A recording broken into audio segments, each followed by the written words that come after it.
Aja seneng ngandhake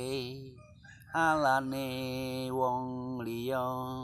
apa meneh yen ra ana nyatane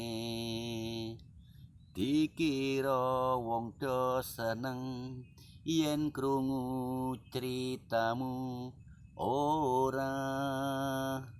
malah kabeh padha sengit mergane kowe kuwi seneng melu cawe-cawe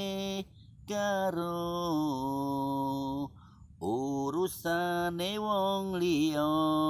yen kowe ngono terus ora bakal duwe kanca palah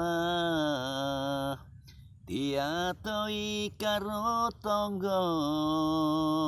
mbok ya kowe sing eling yen ngono kuwi dosa